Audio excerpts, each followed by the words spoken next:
In less than 6 months and under $150,000, they launched Portfolio Watch, an automated platform that turned commercial lending into a smooth, risk free operation. Imagine a tool that slashes the time spent digging through spreadsheets in half a year for a fraction of what it would cost a typical development team. Back in the trenches, community banks were shackled by the impossible juggle between chasing new loans and keeping the old ones afloat. Credit teams were drowning in financial statements, hunting for red flags while trying to close deals. What nobody tells you is that this pain point amplifies exposure. Every minute spent on reconciliation data is a minute of unchecked risk, a ticking time bomb for loan loss. The tension was palpable. Half the staff was an accountant, the other half a salesperson, and both felt the sting of the missed timeline. The turning point came when the team flipped the script. Instead of pouring endless dollars into custom code, they leverage AI assisted coding to automate the collection, parsing, and the predictive analysis of financial statements. They didn't rebuild the system from scratch. They built a layer automation engine that could learn and adapt. The unexpected part here was this outsourced the heavy lifting. Machines did the repetitive grunt while the humans team focused on strategy, not spreadsheet. The payoff was instant. Portfolio Watch reduced credit risk exposure by 30% and cut processing time for an entire portfolio by 70%. Within the first 3 months, client bank reported a 20% drop in loan losses, and the team had spent less than $150,000 to turn the game on its head. The metric speaks louder than the sales pitch. Under 6 months, a low cost, high impact solution that is now being adopted by banks nationwide. So we're bringing in the pioneer behind this meteoric transformation.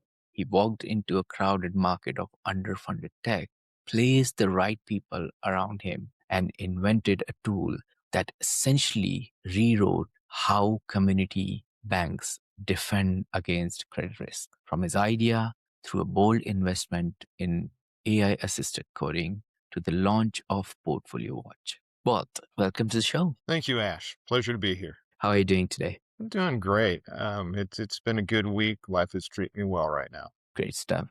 Do you have a favorite quote, something that motivates you, inspires you, you would like to share with our audience? I do. It's not necessarily a famous quote, but a mentor of mine, John Burtis, had a saying that even falling flat on your face is forward movement. And I'm a true believer of that. Through my career, 30 plus years of working with small businesses, all too often, people with really good ideas get into this paralysis because they feel like they need to look around one more corner or look at more data. And frankly, opportunities have a shelf life. A good opportunity today may be gone tomorrow. And at some point, you have to risk. And sometimes you do fall down flat on your face, but at least you've tried. You've hopefully learned through that process, which makes you better in the long run.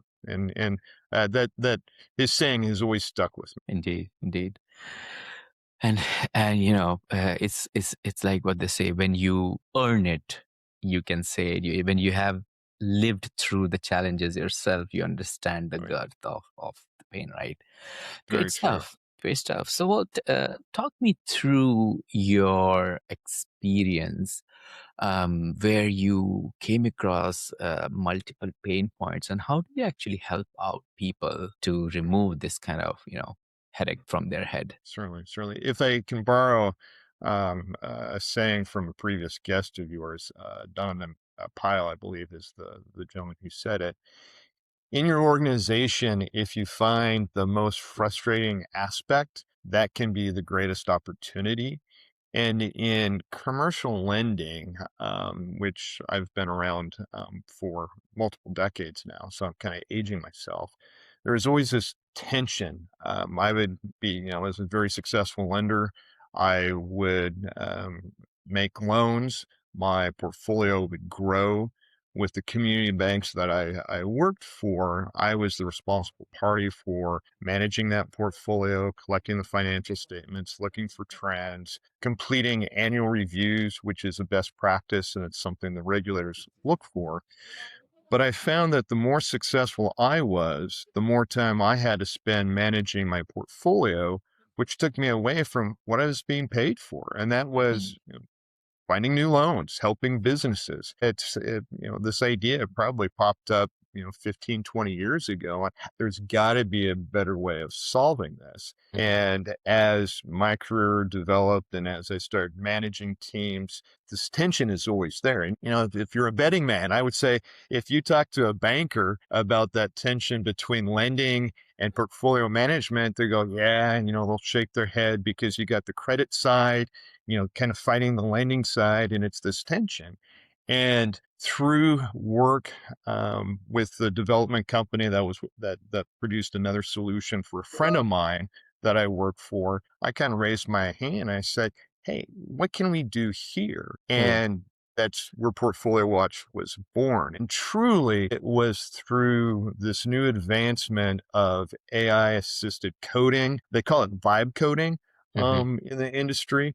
But this was probably back in December. Stan, who's the head of that agency and is also a co-founder in Portfolio Watch. We were talking and he said he's only about 25 hours into actual coding work in Portfolio Watch. And we were about 80% done at that point. And mm, he told me even 12 months ago, that would have been 125 hours. yeah, I don't have deep pockets. A lot of my career has been spent in nonprofit arenas, and to bring down the cost of technology solutions to a point where, a bloke like me can see a challenge, come up with the technology to solve that and have it develop now because of this vibe coding. It's miraculous. It's going to change a lot of people's everyday life. indeed, indeed. I couldn't agree more with you on this one because I do remember the days in industry when um, an organization wanted to launch a new product, a new API, or a new segment of a product, and they had to plan for it, they have to architect for it, and then at the end of it, it takes them like hundreds and hundreds of £1,000 plus 6 months of crunching through hard work. Whereas now you just have the architecture, you just follow this industry standard. You do still have to plan for it, but the development time and the cost has significantly reduced. And I couldn't vouch more for it because um, we have recently delivered an AI classification system, and I understand that it would have taken more than multiple years if we we have done it in a traditional way in this industry. So Walt, when you had this epiphany, did you looked into the market? Were there other products, services? What was going on at that time, and what did you see from your research that encouraged you to move ahead with this idea? Well, I wouldn't say that this space is complete blue ocean, but we have yet to find a true competitor. There's a lot of big names in the lending space that have developed front end workflow management tools to help commercial lenders with the process to be more efficient, to track and communicate with the borrowers, just more efficiency with actually reaching that credit decision. There's a lot of deep pockets in and around the loan servicing platform where once the loan is booked, these are the platforms that do the calculations, send the statements, collect the payments, process the money.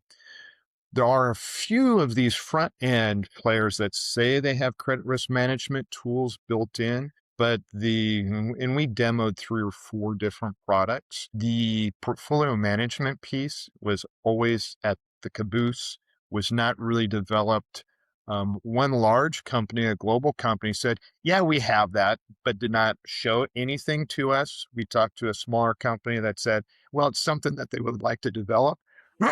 So there's not many players, if any other players out there. And so what we did is we did not want to go head to head with these national and global tech firms.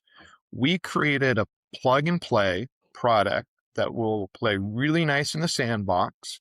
We receive information. We're not pushing data into the loan servicing platform. So we can't corrupt anything because there's no flow in that direction. And we are focused only on automating the financial statement collection, which means, getting the statements, reading the statements, testing the covenants, looking for trends. We will also produce annual reviews, which are incredibly important for the commercial team. And we figure that alone is about 6 hours of work per loan at a community bank, right?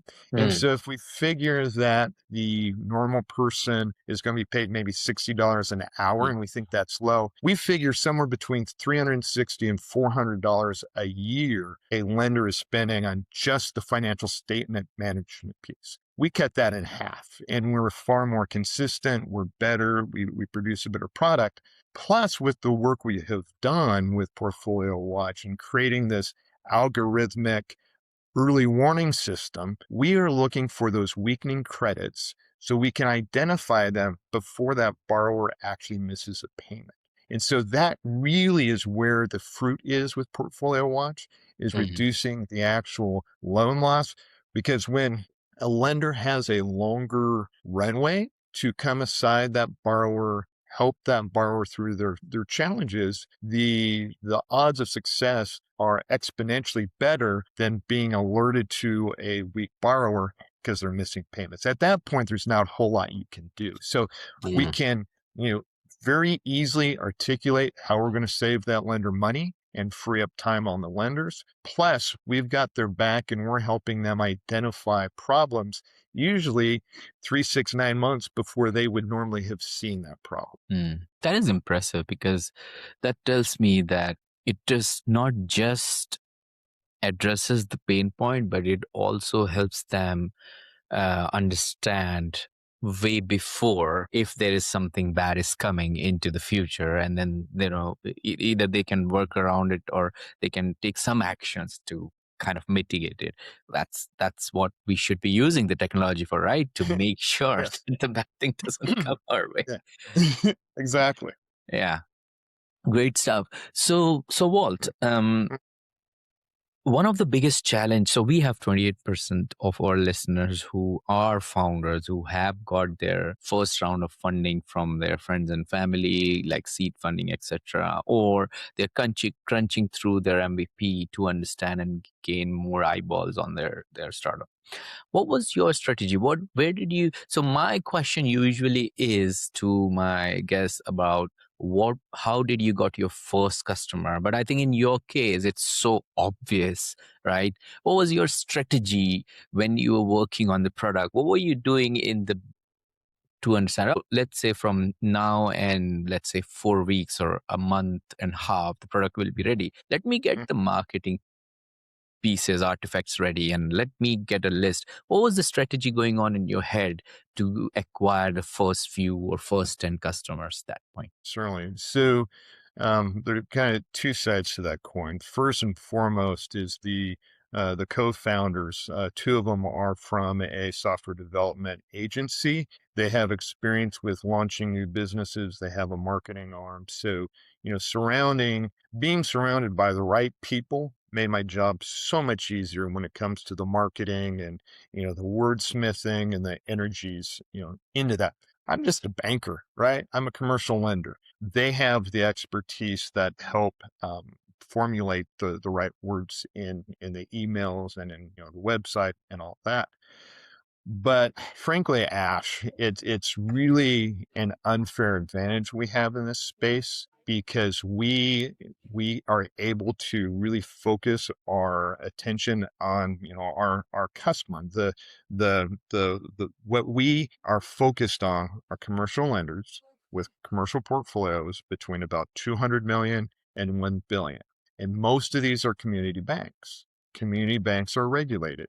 We can go to the FDIC, pull all of these call reports, and I've got a spreadsheet with every single regulated bank in the United States. I see all their portfolios. I see what their loss rates are. I see what their delinquency rates are. All of this is reported out on a quarterly basis. So we have this huge advantage of doing our homework for free, right? All of this is public information. We Mm, can go in and talk to a bank and know their portfolio as well as they do. And for us, I had some really good relationships in the state of Alabama because of some previous work. So that's where we started, and we started to get a lot of input on how to design Portfolio Watch. I've had this idea, but just because I have this idea, doesn't make it absolutely 100%.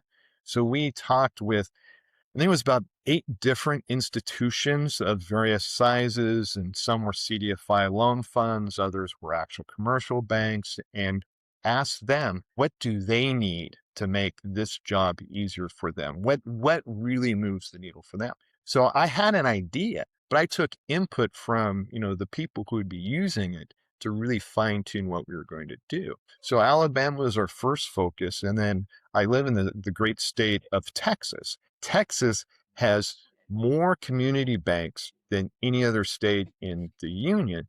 So, within a 4-hour drive of my home, I have over 80 community banks that meet this very specific target. And so, with the ability to have this team behind me, having the FDIC call report data where we can do our homework on our potential clients, and me being, a short drive away, and yes, and in Texas, 4 hours is considered a short drive. It's very easy for us to get in front of the decision makers and have these really meaningful and impactful conversations. indeed, indeed. And when you started this conversation with these customers of yours, and I know that being a founder and being in industry, you had all these connections, but getting a business onboarded, B2B contracts are the most difficult contracts in business. You also understand it, right? Mm. What was it look like? How was your approach? I know, I'm sure you approached the banks whom you already had people um, while you were working, before starting the startup, and you had a reputation with them. But talk to our listeners about your experience when you went to speak with somebody whom you had no idea about. You researched about this person, you contacted them, they were interested in the service. What was the conversation looked like, and what was the points you mentioned there in terms of benefits for the bank, which Hmm. your platform can provide, and what kind of cross questions they ask? Because I want to understand more about the bank's perspective. Certainly. Again, in some ways, it's an unfair advantage that we have over other industries or other products, because I've been in banking since 1991, and solely on the commercial side since 2000. So having literally 25 years, I have strong familiarity of what these bankers are going through. It's easy for me to talk the talk. Like many different industries, bankers have jargon. There's certain things, especially on the commercial credit side, that is, I want to call it kept secrets, but there's a language, there's a vibe, there's an Mm, understanding. And because of my background, I fit the mold. I'm one of them. And mm, so, from a sales standpoint, when you can truly go in and say, I am one of you, and I know the challenges that you're having because of the research we can do, and I can share with them, we estimate about how many loans that they have in their portfolio. I talk to them just like I did a moment ago. I say, based on my personal experience and the lenders that we talk to, it's about 6 hours per loan a year that goes into that. And this is what we think you're spending on this. And because these are lenders, a lot of that is kind of lost time. They're not able to go out and do the new loans. And so we mm, kind of talk about, that aspect, and community banks have a desire to be in the community, to be helping these small businesses. So by explaining to them how we're going to free up that time, it resonates. But then always the conversation comes back to the technology, right? They talk about security and information, all that, and we're SOC 2 compliant, so we kind of talk about that jargon. And we usually have a follow up with our tech team, with their tech team, so they can talk their jargon, right? Because that's not my wheelhouse. Mm, And it is a bit of a process, but with the obvious benefits. And again, when this tension between credit management and new lending, it has been around since people lent money. And I've always yeah. said that banks make money at that front end when they find that borrower, or that they turn that prospect into a borrower and deploy that capital to them. They make money in that, but they lose money on the backside. And let's say a loan goes bad and Mm, this lender has a true loss of $100,000. It takes so much more. It usually will take somewhere between 500,000 and $1 million of new loans to go out just to make up what they lost before. And if you deploy another 500,000 just to make up the profits off of that $100,000 loss, you're now exposed for 500,000, right? So it's this kind of exponential issue where controlling that loan loss really is a little bit of a holy grail in the commercial lending. And lenders will always have losses. If mm, I learned it early in my career, because I was always afraid of having a loss. I can still remember my first loss, and it kind of messed me up in my head. And my manager came alongside after about a month of seeing me kind of struggle with it, and he let me know it's okay, because if mm. we did not have losses, we're not taking enough risk. And there's a lot of opinions on bankers out there in the world today, but community bankers are truly different than when we talk about bankers or investment bankers. And a community bank wants to get capital into the hands of the small businesses that make up the fabric of these communities. And if there isn't a loss from time to time, that means that bank, that lender, isn't taking enough risk. And lenders, they're not in the risk avoidance business. They're in the risk management business. And so it's these conversations and this familiarity that really helps the process. And so for us, we got a better mousetrap, but the people we're selling it to understand the need for that mousetrap much more differently than if it was a different type of a product or a different type of an industry.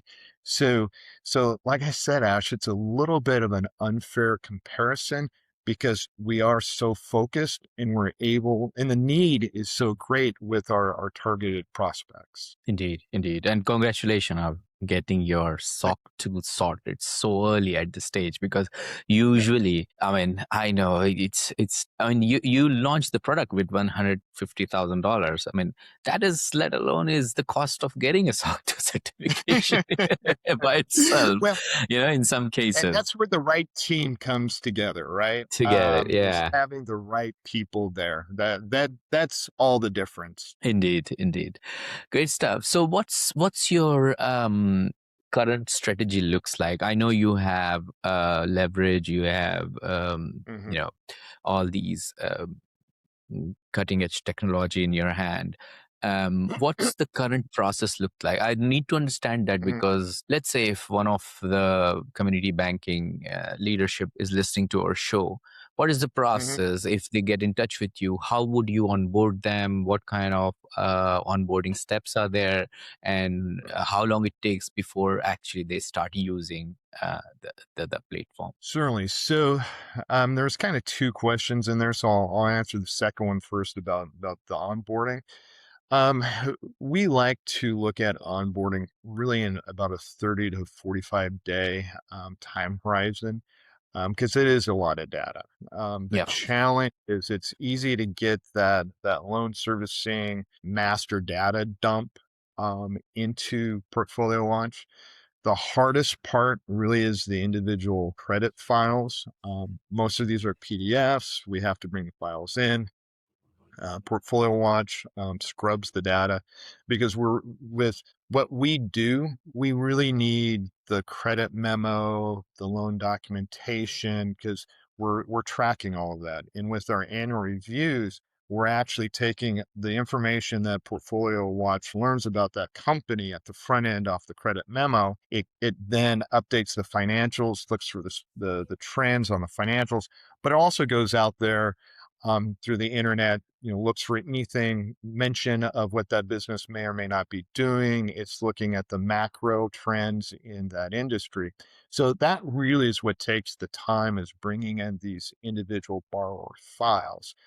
So we figure somewhere between 3 to 4 weeks to make that migration over. We want to test it because the worst thing would be for us to launch something and not have the data correct. So we have a lot of safety rails in there, so we are definitely double checking and making sure that we've mapped everything. And then usually about 45 days after we start the process, we can then get their lenders actually into our tool. And I would say, we're live as far as that early warning system. And then with financial statements, it's cyclical. Usually lenders are collecting at the end of the fiscal quarters. So depending on where that 45-day mark is when we go live, will impact, when we actually start reaching out to those clients to update the financials. The, the first question you kind of asked was about what's our direction, where do we go from here? So we've bootstrapped this so far. We've got two paths, and frankly, we will be successful just with the bootstrapping. It's a slower process. It means really just focusing on the state of Texas, probably for the next 6 to 12 months, maybe some additional work in Alabama. So that's one path to success. The other path is we have some conversations going right now with some investors. Not a lot of money, but enough money where we could actually bring in some additional support that would allow us to go after multiple states. And multiple states are probably, somewhere between, 5 or 6, additional states, because this need is for all commercial lenders. That includes the community banks, it includes the CDFI loan funds, it includes the credit unions who can do commercial lending. And so really it allows us to use a little bit larger of a lens versus bootstrapping where, we've got a lot of pride. We want to do what we do extremely well. And so because of that, we need to make sure that we certainly do not overpromise. I'd always prefer to underpromise and overdeliver. So that's kind of our mindset. Got it. Got it. And just a question out of curiosity, you mentioned that it takes around 40-45 days of onboarding and things like that. A lot of banks must be asking you to host the whole solution onto their own premise cloud or in-house cloud platforms, or even the cloud platforms which is in the state or in the country, right? Because a lot of people are concerned about the data. Do you guys also provide that kind of customizable solutions or service, or is it more towards like hook the data into your platform, get the insights, and then utilize that insight? Yeah. So we haven't yet had somebody ask for us to host actually in their database or in their cloud. We do our databases are all domestic here in the U.S., so Mhm. that's where the focus is. Each lender has their own separate database, virtual database. So there is no mixing of bank data or cross migration from there. And because we are not pushing data back into their platforms, we've not really had issues or a heightened concern where we had to be on their platforms. And so we kind of see that as the I want to say the secret sauce, but understanding where the lender's concerns are with data, keeping everything separate so there can't be any cross, contamination or cross migration of data, and making sure that we can't accidentally push something into their system. Again, data, cybersecurity, all of these things are hugely important. And so we try to only have the information we need. Most of it is just financial trends, and that allows us to reduce the risk that our services, could open up a lender to. Interesting. Okay, that sounds good. I mean, I'm very, very surprised that nobody has actually asked you yet to do that, because in UK it's quite common. Whenever Hmm, you're reaching out to B2B, especially for financial institutions, the first question they will ask you is, do you have an on-prem solution? Can you like plug and play it on-prem? hmm, And if you say no, that's where the conversation kind of like doesn't stop, but it's like, get a hmm, pushback. But yeah, well, good for you if that's not happening. So that's right. yeah, So, well, throughout your journey, then you must have had some experiences. There must have been some valuable lessons learned. If you don't mind sharing, could you reflect on your experience and tell us about one mistake or setback that you encountered along the way that you now consider maybe not a regret, maybe a lesson learned? hmm. And additionally, what advice would you give our listeners based on this experience? Well, I have to say that so far with Portfolio Watch, I would not say we've had a serious challenge from that perspective. I would say most of my learning experiences have happened with other projects that we have done. Um, with my background, we've done real estate projects. We've had some businesses, small, kind of family businesses. I did have one fairly significant real estate project. We were building 66 units. We were using some very creative financing because, I kind of know how to do that. It was heavily relationship based, and I'm pleased to say when we sold the project, which was unfinished, we did get money back, a path for our investors to get paid back. Hopefully, we'll see our money, but we made sure that our investors had a path to that money. Um, and from that, I learned, I would say, three things. One, you can't plan for everything. And the significant reason why this imploded was COVID. We wound up having issues with our commercial bank because of COVID, things getting stretched out. We wound up having our interest rate more than double. We ran into supply chain issues. We had to wait 8 months for windows, and so that delays everything. So it was, a series of unfortunate events, but I learned three things. One, um, just because you can do something doesn't always mean you should. Um, in the postmortem of this project, we got into a place where there felt like there was a lot of headwinds, and maybe we shouldn't proceed, because I also believe that things that are meant to be will come together, but sometimes when there's just obstacle after obstacle, you should pause and maybe reevaluate. And we had money invested, and I felt like at that time, this was still when we were early stages, this was all pre-dev work. Looking back, I probably should have listened to that inner voice a little bit more seriously, but we really did have a unicorn project that should have been awesome. Mm. So listening to that voice, was lesson one. The second one is rely more on the people around you. I had some really smart people associated with this project. When I saw some challenges happening, I should have been more proactive to bring these people in to say, I need help here. These things aren't making sense. It's slightly out of my wheelhouse. It's in your wheelhouse. Can I tap you to bird dog this more for me? Right.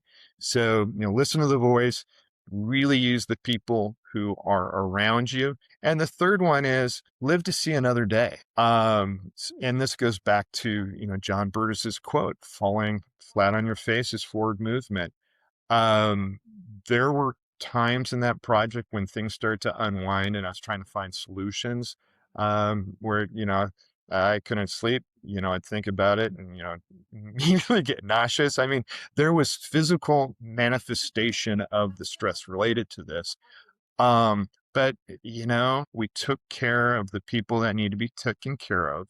We sold the project to some of the investors. The project got built. It's a little different now for the community, but it's now still an asset that's benefiting the community. And frankly, we live to see another day. And so those are the three things. And so when we got to the point where it was, we move forward with Portfolio Watch, how do I do that? Excuse me. I very strategically, with the software development team, brought those two principles in as co-founders. To me, that was very important, because if the dev team is part of the ownership structure, they're the best solution solvers around the technology. That's not my wheelhouse. Brought another founder in, so there's four of us, who is kind of a DC type. He knows policy really good. So as we develop Portfolio Watch and start being able to document our successes through his connections, we can actually go to the regulators and say, hey, we have these tools. These are the things that are bringing down the risk for FDIC and the regulators. How can we incorporate this, and making sure that the regulators understand the value? So, the lessons I learned with that apartment project greatly influenced who I brought in as co-founders, because when you do bring in a co-founder, I gave up a lot of ownership of this Portfolio Watch idea, but I would much rather have 25-30% of a really good, profitable business than 100% of an idea. And I think all too often, inventors and smart people get all caught up on, I want to own it. I don't want to dilute that. But owning an idea really is kind of worthless. You want to get these, like I said earlier, opportunity come and go. There's windows of opportunities. That's when they call it a window of opportunity. And when that closes, it may never open again. So I'd much rather, be a co-founder, have these great other individuals around me so we can all be successful together, than just me be the lone pilot. Indeed, indeed. And thank you for all the lessons learned, because this is what exactly why our listeners listen to the show, because they want to learn from the experienced founders about what are the mistakes they have faced, or what are the setbacks they have faced, and how did they navigate it through these trenches, right? So thanks for that. I think we are heading towards the end of the episode. So we got 6 quick fire question for you, 6 lightning round questions. If at any point, if you think you don't want to answer any of these, just give me a skip and then we can move to the next one. Sounds good? Okay, great stuff. Question number 1. What are the top 3 strategies to generate more B2B leads in 2026? Relationship. That's number one. It's an overused word, but as we're seeing more and more, AI corrupted images and, deep fakes, it is that face-to-face relationship. I think it's going to have a resurgence. Second is making sure communication is tight. I think we're in overload these days with all of the inputs. So say what you mean, get in, get out. Don't waste people's time. And then thirdly, just believe in what you're doing. I totally believe in the benefits that Portfolio Watch is providing community, banks, and other commercial lenders. So because I have that confidence and that faith in our product, it really helps me reach out and get out of my comfort zone to reach out to our potential clients. Great stuff. What book would you recommend to our audience and why? I need to remember who wrote this. It's called 3 Feet from Gold. My daughter actually got it, gave it to me for Christmas a few years ago.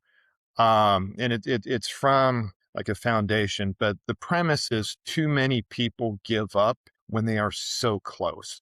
And the other part, I really like the way the story is told, because it really is a story of awakening and just understanding that we can change. It's a story about a person who's really unhappy in life. He winds up accidentally getting some really good mentors around him, and it changes his life. He's restored. It's a restoration kind of a thing. So those two messages, we all can be restored, and don't quit. Just keep at it. I think it's a powerful book. Great stuff. What's one attribute or characteristic in your mind of a successful founder? Tenacity. Mm. I've worked with probably a couple thousand businesses over my career. Um, I two actually, tenacity and listening to other people. From what Wow. I've seen, those businesses that are successful, those entrepreneurs, they're tenacious. We all have setbacks. Nothing always goes as planned. It's that person who's willing to push through those hard times that's successful. But then, if you surround yourself with the right people, which helps you be successful, you gotta listen to them. I have too many real life examples of me advising a client and them not heeding my advice, and they're no longer in business, and that makes me sad. So those would be those two. What your favorite or personal productivity tool or habit? Productivity tool, multiple screens. I adopted multiple screens a long time ago. Literally, in my work desk, I've got 3 different screens running at any one time. Granted, I'm working with financial statements and bouncing around, so it's just easier to have that up. And frankly, for what now, $100 a screen or less, I think if you don't have at least 2 screens, you are missing out. Indeed, indeed. What's a new or a crazy business idea you would love to pursue if you had time? Um, Crazy idea. Well, all right, I'll share it. So this was an idea I had. Somebody can steal it because I don't think I will ever come up with it. But I had a shower thought. I do a lot of like my best thinking in the shower. I know it's probably a little too much information, but I would like to see a security, like a home security system, because now everybody's got these cameras, right? But it's really easy to evade those types of cameras. So I see this hybrid between like a home security camera system and drones, Oh, where, especially with AI and algorithms, where, if a property feels like there's an intruder or something happened on the property, it can deploy a drone, and that drone then follows the perpetrator, whether it's on foot or it's on car. It's able to change the view, right? So if they drive away in a vehicle that might not be able to get a license plate because it's parked 2 blocks over from the house, but the drone's able to deploy and actually get an image of the vehicle, the person, license plates. That was kind of a wild idea I had a couple months ago. that sounds like MI6 to me. You Doing never some know. custom, yeah, you never know. Yeah. Great stuff. Well, Walt, thank you so much for joining me and sharing your story, unpacking last year of building this business and some of the ups and downs. If people want to get in touch with you, what's the best way to do it? You can find me on LinkedIn, Walt Postlewait, or email me at wpostlewaite at portfoliowatch.co. I'm happy to talk with a lot of people. I've been working with small businesses, like I said, for 30 years now, and it's a true passion of mine. So reach out if you have questions or comments. Great stuff. Walt, thank you so much for joining us today and sharing your inspiring journey and the impactful work you're doing. It's been an absolute pleasure having you on Founders Podcast. Thank you, Ash. It was a pleasure of mine.